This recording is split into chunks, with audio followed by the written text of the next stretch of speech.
ગુજરાતનો આ એક એવો વિસ્તાર છે કે જ્યાં પહોંચતા જ આપ મંત્રમુગ્ધ બની જશો. કારણ કે આ જે વિસ્તાર છે નર્મદા કાંઠાનો વિસ્તાર છે. નર્મદા નદી અહીંથી વહેતી હોય છે અને આ જે વિસ્તારમાં તમે પહોંચતા મન તમારું પ્રફુલ્લિત 100% થઈ જશે. કારણ કે આ વિસ્તારની અંદર કુદરતે અખૂટ સૌંદર્યની ભેટ ધરી છે. આ ગામ છે હાપેશ્વર અને આ હાપેશ્વર ગામ છોટાઉદેપુરના છેવાડા વિસ્તારમાં આવેલું છે કે જ્યાં નીલકંઠેશ્વર મહાદેવનું મંદિર પણ આવેલું છે. ગુજરાતભરમાંથી શ્રદ્ધાળુઓ અહીં આગળ આવતા હોય છે અને મહાદેવ ભગવાનના દર્શનનો લાભ પણ લેતા હોય છે.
અહીં આવતા જે દર્શનાર્થીઓ છે એ ચોક્કસ આ જે વિસ્તારની મુલાકાત લીધા પછી આસપાસ તેમને ફરવાનું પણ મન થતું હશે ચોક્કસ.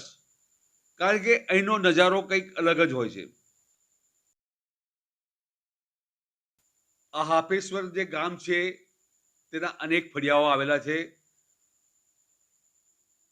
કોતરને લઈને આ જે હાપેશ્વર ગામ છે એ અનેક વિસ્તારોમાં વહેંચાયેલું છે. પરંતુ જે ડુંગર વિસ્તાર આપ જોઈ શકો છો કે તે વિસ્તારની અંદર જો જવું હોય તો 3 કિલોમીટર ચાલતા જવું પડે અથવા તો આ જે વિસ્તારના જે નજારો છે નિહાળવું હોય તો ડુંગર ઉપર ચડી અને બાઇક સાથે લઈને જવું પડે.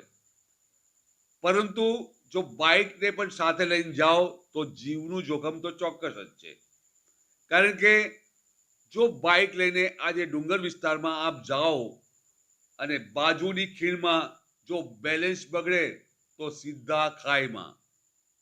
આવો વિસ્તાર છે આ જે ગામનો. અને અહીં ગામના લોકો આવા પથરાળ રસ્તા પર રોજ મજબૂરીથી અવર જવર કરતા હોય છે. કારણ કે તેમનું જે ગામ છે હાપેશ્વર, મુખ્ય જગ્યાએ જવું હોય, મુખ્ય ગામે જવું હોય, છોટાઉદેપુર જવું હોય કે કવાંટ જવું હોય તો તેમના માટે આ એક જ માર્ગ છે. હવે વિચાર કરો કે આ જે ગામની અંદર રહેતા જે લોકો છે તેમને કેટલી મુશ્કેલી પડતી હશે.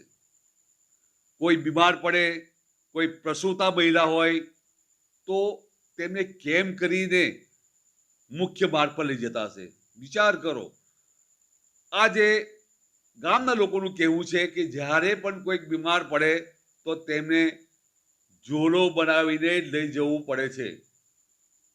અને ઢોળાવવાળા રસ્તા પર થઈને કેટલી કઠિનાઈ ભરી જિંદગી આ વિસ્તારના લોકો જીવે છે. ચોમાસાનો સમય હોય તો ચોમાસાના સમયની અંદર જે કોતર આવે છે એ કોતરમાં પસાર થઈને સામે કિનારે જઈ શકાય તેવી સ્થિતિ છે. આપ જુઓ કે આ વિસ્તારની અંદર પાકો રસ્તો જ નથી. ગામના લોકોનું કહેવું છે કે આઝાદીના વર્ષો વીતી ગયા પરંતુ તેઓએ પાકો રસ્તો તેમના વિસ્તારમાં જોયો નથી.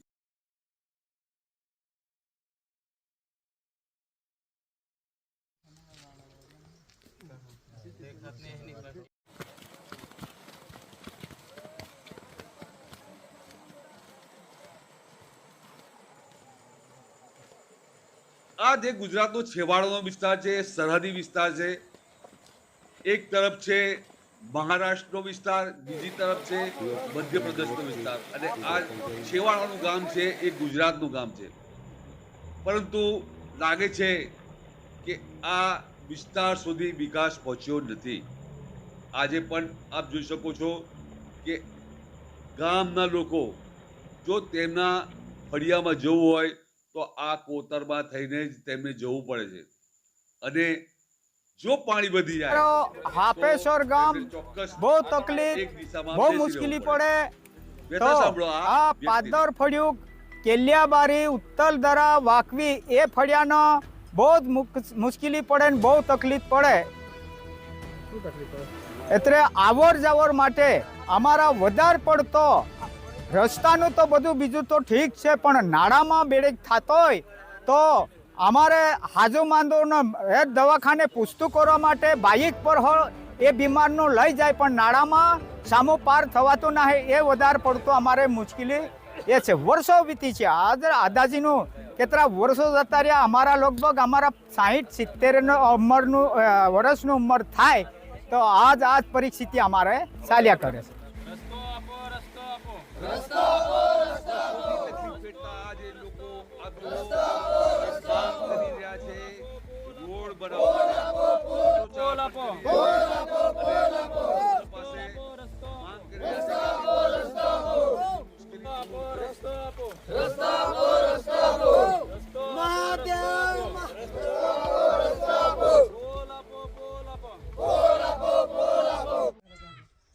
એક વખત જો કોઈ પણ વ્યક્તિ આ વિસ્તારમાં આવી જાય તો તેને અહીંથી જવાનું મન ના થાય, ચોક્કસ છે. પરંતુ અહીં જે રહેતા લોકો છે એ લોકોનું કહેવું છે કે કેટલી મુશ્કેલી ભરી જિંદગી તેઓ અહીં જીવી રહ્યા છે. આજે માર્ગ છે એ માર્ગ પર થઈને શોર્ટકટ ગુજરાતમાં આવવા માટે મધ્યપ્રદેશના લોકો પણ અહીં આવતા હોય છે. અને ગામના લોકોનું કહેવું છે કે જ્યારે પાણી આવી જાય તો તે લોકો અહીં ફસાઈ જતા હોય છે અને તેમની વહારે આ ગામના લોકો આવતા હોય છે. અને જ્યારે પાણી ઉતરે ત્યારે તેમને સામે કિનારે કેટલાક યુવાનો પહોંચાડતા હોય છે. આવી જિંદગી છે આ વિસ્તારના લોકોની.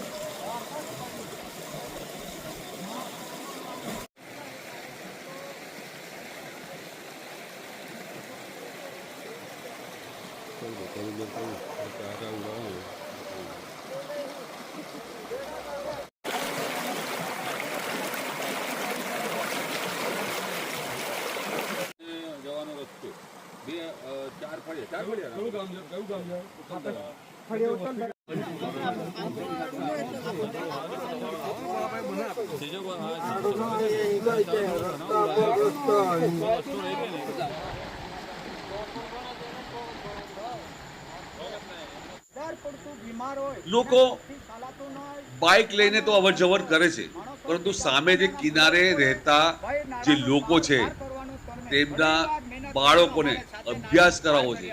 કેવી રીતે? પોતાનું બાળક અભ્યાસથી વંચિત ના રહી જાય તેના માટે આપ જોઈ શકો છો કે આજે બાળકો બોટનો સહારો લઈને સામે કિનારે જઈ રહ્યા છે. કેટલાક બાળકોને જો એની વ્યવસ્થા ના મળે તો પગપાળા લગભગ 6 થી 7 કિલોમીટર આ વિસ્તારના બાળકોને અભ્યાસ અર્થે સ્કૂલે જવું પડે છે. આપ જોઈ શકો છો કે આ જે બાળકો જે છે એ બાળકોને તેમના વાલીઓ ભણાવવા માટે સ્કૂલે તો મોકલે છે, પરંતુ કેટલું જોખમ. રોજનું રોજ આ બાળકો બોટમાં બેસીને સામે કિનારાની સ્કૂલ પર જતા હોય છે. જોકે વાલીઓનું એ પણ કહેવું છે કે તંત્ર તરફથી બોટની વ્યવસ્થા કરી આલે અને ચાલકને પરમેનન્ટ મૂકવામાં આવે તો જોખમ ટળી શકે તેમ છે.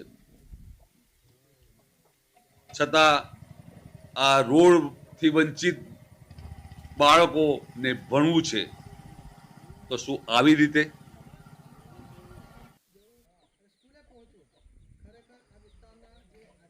તેઓ લોકો રજૂઆત કરે છે ક્યાંક ને ક્યાંક વ્યવસ્થા કરવામાં આવે, સારી બોટ જો મૂકવામાં આવે તો પણ આ ગામની જે વિદ્યાર્થીઓ છે, કન્યાઓ છે, સારી રીતે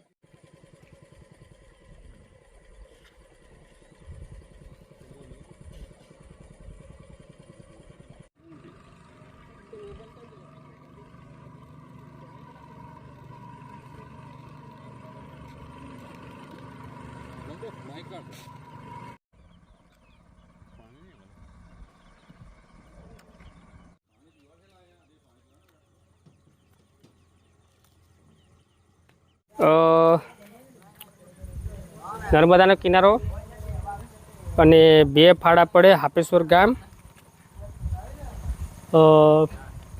જે સામે મધ્યપ્રદેશ એ મહારાષ્ટ્ર અને બાજુમાં મધ્યપ્રદેશ અને ગુજરાત અને છેવાડોનું ગામ.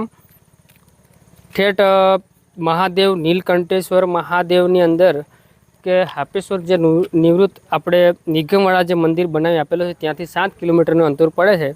એની અંદર જે ફાળો પડે એ બાજુના ગામડા જે ફળીઓ પડે હાપેશ્વર, એમાં આજુબાજુના છોકરાઓ જે કે 7 કિલોમીટર અંતર પડે છે, એ છોકરાઓ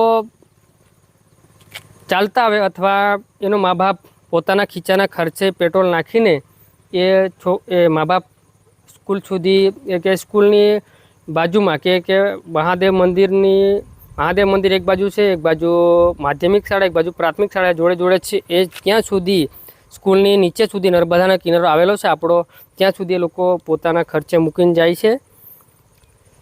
અને સરકારને અમારે એટલી રિક્વેસ્ટ છે કે કદાચ આ લોકો હમણાં તો આજે તો 3 જ છોકરા આવ્યા હતા, બાકી ટોટલ તો 9 છોકરા આજુબાજુથી આવે છે. હજુ વધારે પણ વિદ્યાર્થી આવી શકે તેમ છે, પણ છતાંય કેમ કે સુવિધાના અભાવના કારણે એ છોકરા આવી શકતા તેમ નથી અને છોકરાના મા બાપ પણ દાખલ કરી શકતા તેમ નથી. કેમ કે જંગલમાં કઈ રીતે ચાલીને જાય, એના અભાવના કારણે કોઈ છોકરાને દાખલ નહીં કરી શકતું.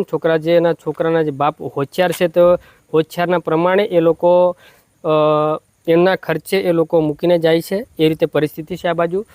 અને આજુબાજુ પણ અમારે હાપેશ્વરની ગામની અંદર જે આંબલાપાણી ફળ્યું છે, ઉત્તલધારા ફળ્યું છે, જે મોડાબારી સિંગલાબારી, એ ફળિયાની અંદરથી જે છોકરાઓ ચાલતા આવે એ ટ્રાન્સપોર્ટેશન વસ્તુ હતું, પણ સરકારે જ્યારે બંધ કર્યું ત્યારે ટ્રાન્સપોર્ટેશન વસ્તુ બંધ થઈ ગયો. ઠેઠ અમે જે ભુંજર કડીપાણી અને ખાટિયાવાર, ત્યાંથી લોકો બિચારા બાપડા માધ્યમિક શાળા બચાવવા માટે પ્રયત્ન કર્યો. આપણે અશોક વસાવાએ બિચારા મહેનત કરી, ત્યાં ગામના લોકોએ પણ આગેવાનો પણ મહેનત કરી, સ્કૂલ બચી. એના પ્રમાણે છોકરાઓ પણ હાજર હતા, આવ્યા પણ જે ટ્રાન્સપોર્ટેશન બંધ થઈ ગયું એના કારણે છોકરાઓ પણ ત્યાંથી કેવી રીતે ચાલતા આવે બિચારા.